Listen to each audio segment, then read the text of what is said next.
السلام عليكم ورحمة الله وبركاته. أعزائي تلميذات وتلاميذ الثانية علوم رياضية. في هذا الفيديو إن شاء الله غادي نشرحو un exercice sur les suites numériques. Exercice plus exactement exercice 43 page 105. Il s'agit de l'étude d'une suite récurrente qui converge par encadrement. وغادي نشوفو واش نقصد بهاد الكلمة هادي. Donc c'est une suite récurrente définie par cette relation. Alors le premier terme voilà et la relation de récurrence. Alors on veut demander de calculer U1 et U2. Donc U1 c'est 1 plus 1 plus U0. Alors en remplaçant ça donne 3 demi. U2 c'est 1 plus 1 sur 1 plus U1 est égal à 7 sur 5. Et finalement, U3, c'est 1 plus 1 sur 1 plus U2 qui est égal à 17 sur 12. Voilà pour la première question. Pour la deuxième question, il s'agit de montrer cet encadrement. Là, je peux utiliser le raisonnement par récurrence. Alors, la méthode de raisonnement par récurrence, on commence par le terme initial. On a U0 est égal à 1, donc U0 est compris entre 1 et 3 demi, donc vrai, la proposition vraie pour n égale à 0. Soit n maintenant appartenant à n, supposons que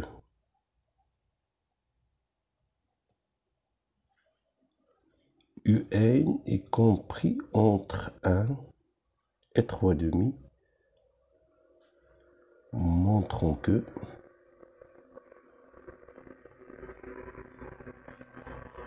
Un plus 1 est compris entre 1 et 3 demi ici. D'après l'expression, il s'agit de procéder par encadrement. Même la méthode ne marche pas lorsque vous n'avez pas, si vous n'avez pas UN isolé comme ça. Mais on verra ici, ça marche. Alors je commence par, on a UN est compris entre 1 et 3 demi. Alors ajoutons 1. Ceci va vous donner 2. Ici, 7 sur 2. Non, c'est 5 sur 2, pardon. 5 sur 2, parce qu'on a ajouté seulement 1. Donc, on peut inverser, puisque c'est une égalité strictement positive. Alors, si on inverse, on obtient 2 sur 5, et là, 1 demi. Je vais ajouter 1. 1 plus UN supérieur ou égal à, ici j'obtiens 1 plus, bon, je vais laisser comme ça, et là j'obtiens 3 sur 2, et là c'est clairement qu'il est supérieur à 1. Donc j'ai UN plus 1 est compris entre 1 et 3 demi. Voilà pour la deuxième question. Alors, troisième question. Il s'agit de montrer cette inégalité, quel que soit n appartient à n étoile, valeur absolue de n plus 1, moins un inférieur ou égal à 1 sur 4, un moins 1. Donc, qu'est-ce qu'il faut faire ici? Il suffit d'écrire d'abord 3, donc un plus 1, c'est 1 plus 1 sur 1 plus un. Écrire UN à son tour, c'est 1 plus 1 sur 1 plus UN moins 1. Alors, je vais faire la différence. UN plus 1 moins UN égale 1 moins 1, c'est 0. Alors, ça donne 1 plus UN moins 1 plus UN moins 1. qui est égal 1 plus un moins 1 moins un, le tout divisé par 1 plus un, facteur de 1 plus un moins 1, qui est égal à un plus 1 moins un. Alors, 1 moins 1, c'est 0. Donc, j'obtiens un moins 1 moins un divisé par 1 plus 1 plus un moins 1. Alors, regardons un petit peu ce que nous voulons démontrer. C'est cette inégalité. Or, là, qu'est-ce que j'ai? Cette valeur absolue de celle-ci est égale à la valeur absolue de celle-ci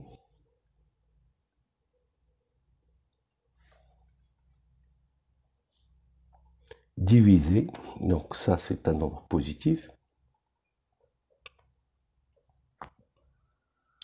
Donc, pour avoir l'inégalité demandée, il suffit de montrer que ce facteur est inférieur à 1 sur 4. C'est-à-dire ce produit est supérieur à 4. On obtient facilement l'inégalité demandée. Donc, montrons que 1 plus un fois 1 plus un moins 1 est supérieur ou égal à 4. Alors, d'après 1, j'ai un supérieur ou égal à 1 et aussi un moins 1 supérieur ou égal à 1. Car quel que soit n, j'ai ceci. Alors, 1 plus un supérieur ou égal à 2 et 1 plus un moins 1 supérieur ou égal à 2. Je vais additionner les deux, je vais multiplier les deux puisque ce sont des inégalités qui sont positives. Je peux multiplier membre à membre. Ça donne 4 inférieur à 1 plus un, 1 plus un moins 1. Alors, puisque c'est une égalité strictement positive, alors l'inverse, voilà, j'applique la règle de l'inverse, c'est 1 sur 4. Et je vais multiplier par valeur absolue de un moins un moins 1 divisé par 1 plus un plus un moins 1 qui est inférieur à 1 sur 4, valeur absolue du un moins un moins 1. Et là, je remplace celle-ci par un plus 1 moins un sur 4, facteur de un moins moins 1. Alors, quatrième question. On définit de suite alpha n et bêta n. Alpha n, c'est la suite des termes de la suite de rang impair et l'autre de rang de rang pair et l'autre c'est de rang impair. C'est-à-dire alpha n, c'est la suite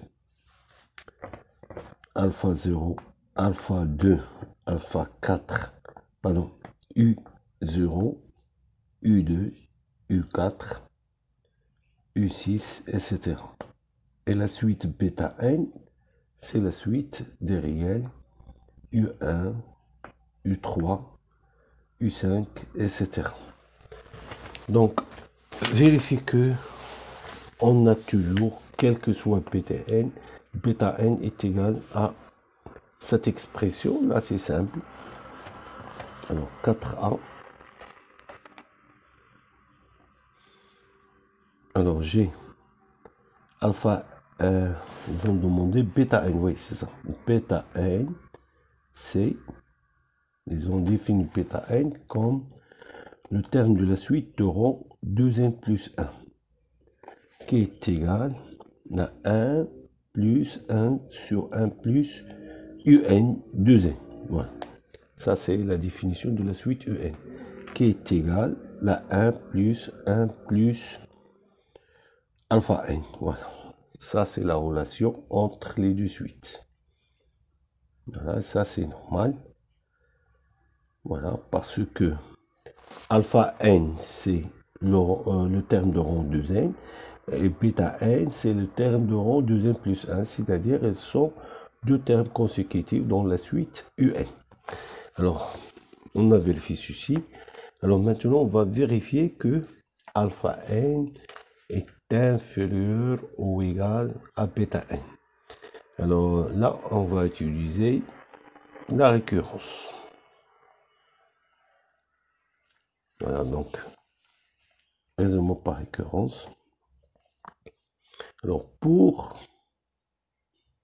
n égale à 0, alors j'ai alpha 0, c'est le terme U0, qui est égal à 1. Bêta 0, c'est le terme U1, qu'on a déjà calculé. On a trouvé que c'est 3,5. Et on a alpha 0 inférieur à bêta 0. Donc, vrai pour n égale à 0. Maintenant, soit n appartient à n, supposons que alpha n inférieur à bêta n, alors montrons que alpha indice n plus 1 inférieur à bêta n plus 1. Alors, partons de ceci. Alors, on a alpha n inférieur ou égal à bêta n. Donc, u de 2n inférieur ou égal à 2n plus 1. Alors, ajoutons 1.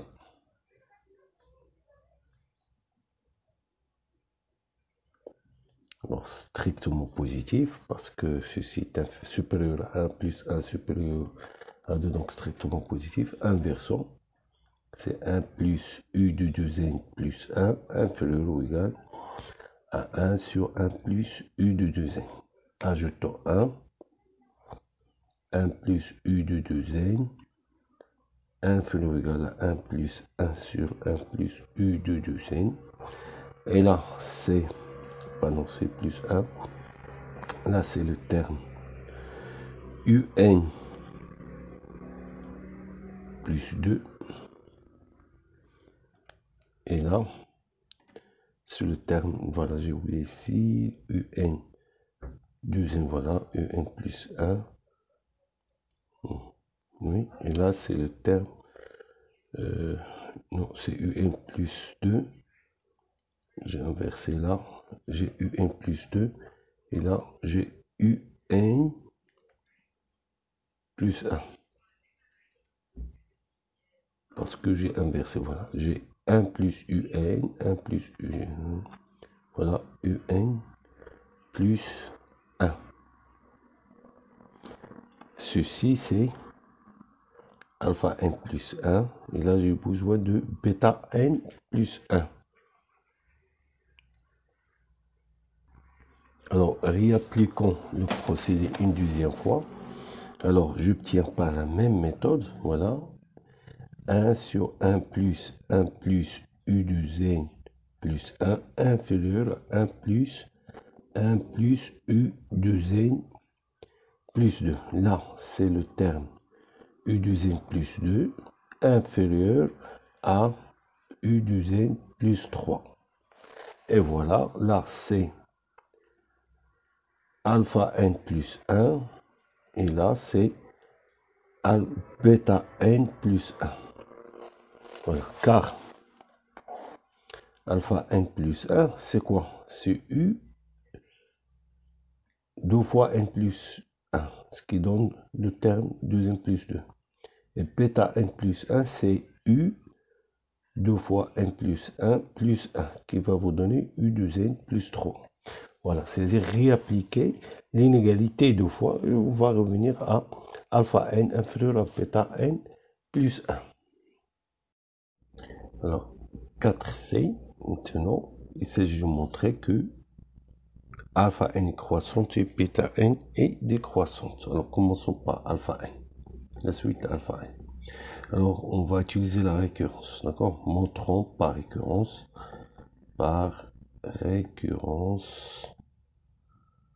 que, quel que soit n appartienne à n, nous avons alpha n toujours inférieur à alpha n plus 1. Alors, pour n égale à 0, alpha 0, c'est quoi? C'est U0, donc c'est 1. Alpha 1, c'est U2, qui est égal à 7 sur 5. Donc, alpha 0 inférieur ou égal à alpha 1.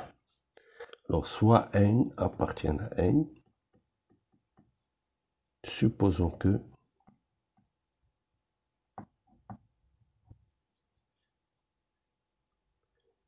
alpha n est inférieur à alpha n plus 1. Montrons que alpha n plus 1 inférieur ou égal à alpha n plus 2. Là, on va utiliser le même procédé. Voilà. Partons de alpha n inférieur à alpha n plus 1. C'est-à-dire que u de 2n inférieur à u de 2n plus 2. Alors, inversons ceci et ajoutons 1. Ajoutons 1 et inversons, ça donne 1 plus u de 2n plus 2 facilement. Voilà. Par règle d'encadrement, 1 sur 1 plus u de 2n. Alors, qu'est-ce que j'obtiens ici? Là, c'est u de 2n plus 3 inférieur ou égal à u de 2n plus 1. Alors, reprenons le même procédé. On obtient 1 plus 1 sur 1 plus u de 2n plus 1. 1 plus 1 sur 1 plus u de 2n plus 3. Et là, j'obtiens u de 2n plus 2 inférieur à u de 2n plus 4. Et là, c'est alpha n plus 1 inférieur ou égal à alpha n plus 2. Et donc, conclusion, voilà, conclusion, quel que soit n appartienne à n, j'ai toujours alpha n inférieur à alpha n plus 1. Alors, pour la suite bêta n, on va suivre la même démarche par récurrence. Pour n égale à 0, j'ai la valeur de bêta 0, c'est U1, c'est 3 sur 2. Pour bêta 1, c'est U3 qui est égal à 17 sur 12. Et voilà, j'ai bêta 1 inférieur ou égal à bêta 0. Donc, vérifier pour n égale à 0. Alors, deuxième étape. Alors, je supposais que la propriété est vraie pour le rang n. Je vais le prouver pour le rang n plus 1 en procédant de même. Je vais remplacer ceci par, c'est le terme de rang 2n plus 3, 2n plus 1. Je vais appliquer l'inverse. J'obtiens cet encadrement. Je vais reprendre la même chose. Je vais faire la même chose, réitérer le procédé. Et j'obtiens u de 2n plus 5 inférieur ou égal à 2n plus 3, ce qui donne l'inégalité demandée. Donc, quel que soit n bêta n inférieur ou égal à bêta n plus 1. Donc, bêta n est décroissante. Alors, question 5D, on vous demande de démontrer que alpha n et bêta n sont convergentes et ils ont la même limite. Alors, on a déjà montré que alpha n est croissante et bêta n est décroissante. Alors, ceci me rappelle les deux suites adjacentes. Je rappelle, deux suites sont adjacentes. Si l'une est croissante et l'autre est décroissante, alors la limite et la limite de leur différence égale à 0, alors ils sont adjacentes. Et s'ils sont adjacentes, alors ils sont convergentes et ils ont la même limite. Alors, on va montrer d'abord, montrons que la limite de bêta n, alpha n, tend vers 0. Alors, je rappelle, on a déjà montré cette inégalité. Voilà, c'est un plus 1 moins un inférieur à 1 sur 4, un moins un moins 1. C'est-à-dire à chaque fois que je augmente le rang, je multiplie par un facteur de 1 sur 4. Et là, ça donne la convergence. Comment? On verra. Donc là, je vais appliquer ceci au rang 2n plus 3. Alors, le terme qui précède 2n plus 3, c'est 2n plus 2. Donc ceci est inférieur à 1 sur 4, un 2n plus 2 moins un plus 1. Par le même procédé, celui-là est inférieur à 1 sur 4, vous multipliez 1 sur 4, c'est 1 sur 6. U de 2n plus 1 moins U de 2n. C'est-à-dire, j'obtiens l'inégalité suivante. U de 2n plus 3 moins U de 2n plus 2 est inférieur ou égal à 1 sur 16 U de 2n plus 1 moins U de 2n. Alors, ceci, c'est bêta n plus 1 moins alpha n plus 1 inférieur à 1 sur 16 U, bêta n moins alpha n. Alors, vous voyez, lorsque j'augmente le rang de cette différence, le rang par 1, je dois multiplier par 1 sur 16. C'est-à-dire, cette différence, il va tendre vers 0 en le montrant. Alors, montrons par récurrence. Quel que soit n, appartient à n, on a bêta n moins alpha n inférieur ou égal à 16 sur n, facteur de bêta 0 moins alpha 0. Voilà. Donc, pour n égale à 0, c'est vérifié, car bêta 0 moins alpha 0, c'est 1 sur 16 à la puissance 0 fois bêta 0 moins alpha 0. Et donc, l'inégalité est vérifiée. Soit n appartient à n, supposons que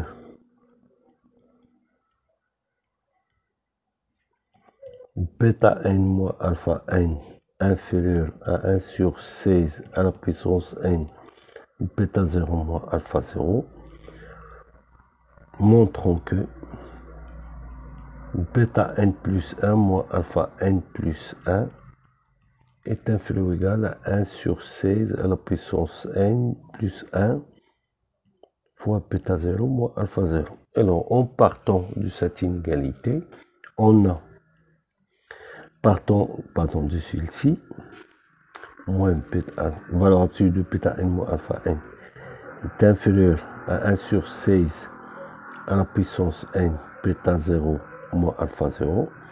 Multiplions par 1 sur 16.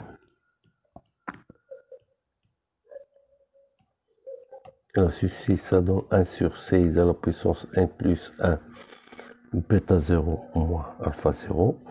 Or, d'après cette inégalité démontrée au début de la question, alors ceci, j'ai alpha n plus 1 moins bêta n plus 1 moins alpha n plus 1 inférieur à 1 sur 16 bêta n moins alpha n.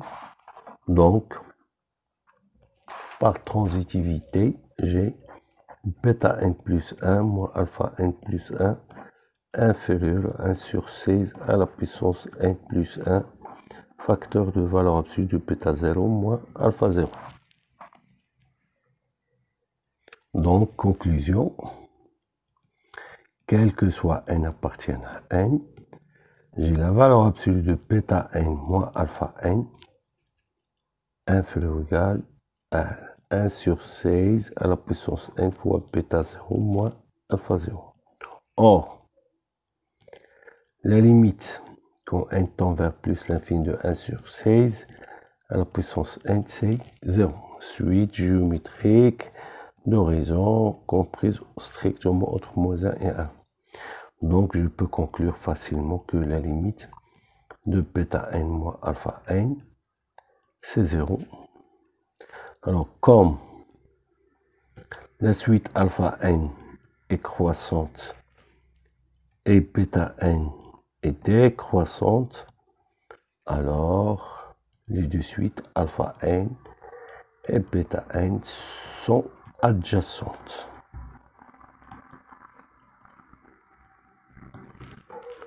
Donc, voilà, c'est une conséquence. Voilà. La définition de adjacent, c'est deux conditions. Et comme conséquence, alpha n et bêta n sont convergentes et ont la même limite.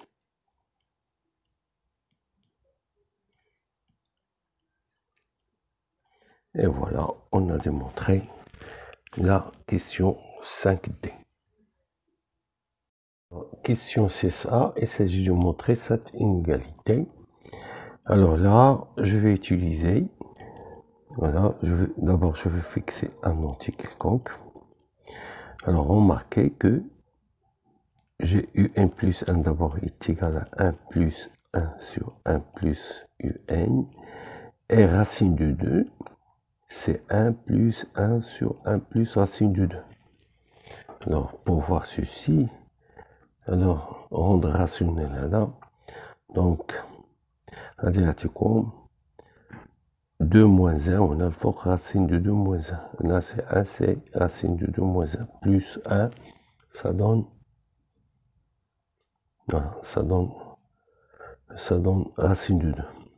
Voilà, qu'est-ce que je vais faire? Je vais faire la différence des deux inégalités. Et ceci va vous donner un moins 1 plus racine de 2. C'est comme on a fait pour la première inégalité. Alors ceci va vous donner 1 plus un, 1 plus racine de un. Alors si vous faites la différence, c'est racine de 2 moins un.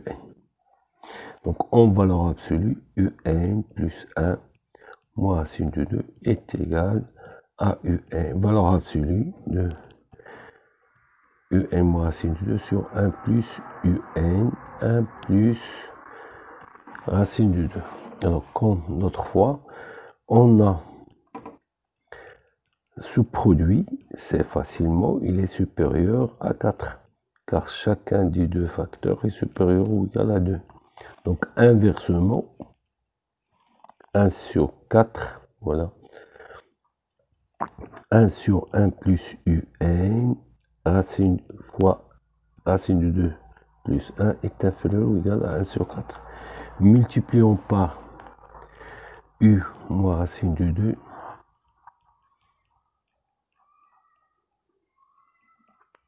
est inférieur à 1 sur 4 fois un moins racine de 2. Et donc j'obtiens un plus 1 moins racine de 2 inférieur ou égal à 1 sur 4 un moins racine de 2. Question 6b, on vous demande de calculer la limite. Alors, comme voilà, c'est une méthode générale. Comme j'ai cette différence, toujours, on multiplie le facteur par 1 sur 4, on diminue, ou bien diminuer par 1 sur 4 lorsque je passe de rang n en n plus 1. Donc la limite, il apparaît que c'est racine de 2. Là, il suffit de montrer l'inégalité. Donc un moins racine de 2 inférieur à 1 sur 4 à puissance n, facteur de u0 moins racine de 2. On le montre par récurrence. Donc pour n égale à 0, voilà, j'ai l'égalité, donc l'inégalité. Je suppose qu'il est vrai pour le rang n. Montrons-le pour le rang n plus 1, c'est le même procédé qu'avant et j'obtiens cette inégalité. Alors, pour la limite, il suffit de dire que j'ai la limite quand n tend vers plus l'infini de 1 sur 4, c'est 0, car 1 sur 4 compris entre moins 1 et 1. Donc je peux conclure que la limite du un, c'est racine de 2. Dernière question, on vous demande à partir de quel rang j'ai cette approximation.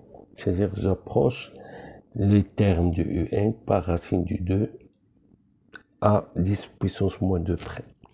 Alors rappelons que j'ai cet encadrement par lequel j'ai calculé la limite. Alors U0 moins racine de 2, c'est 1 moins racine de 2 que je peux créer inférieur à 1, strictement inférieur à 1, parce que c'est 0, quelque chose, cette valeur absolue. Donc j'ai UN moins racine de 2 inférieur à 1 sur 4 à la puissance 1. Alors pour avoir ceci, il suffit que 1 sur 4 à la puissance 1 soit inférieur à 10 puissance moins 2. Alors ceci va vous donner 10 puissance 2 inférieur à 4 sur 1. C'est-à-dire 100 inférieur à 4 sur 4 à la puissance 1. Pardon. Alors les puissances de 4 sont 4 au carré, c'est 16. 4 puissance 3, c'est 64. Alors 4 puissance 4, ça donne 256. Alors il suffit de, à partir de n supérieur ou égal à 4, on obtient une puissance supérieure à 10. Donc la réponse, la bonne réponse, il suffit de prendre n égale à le rang à partir duquel j'ai cette approximation, c'est n est égal à 4. Donc quel que soit n supérieur ou égal à 4, j'ai UN moins racine de 2 inférieur à 10 puissance moins 2. C'est-à-dire à partir de 4, j'ai cette approximation. Et merci de votre attention.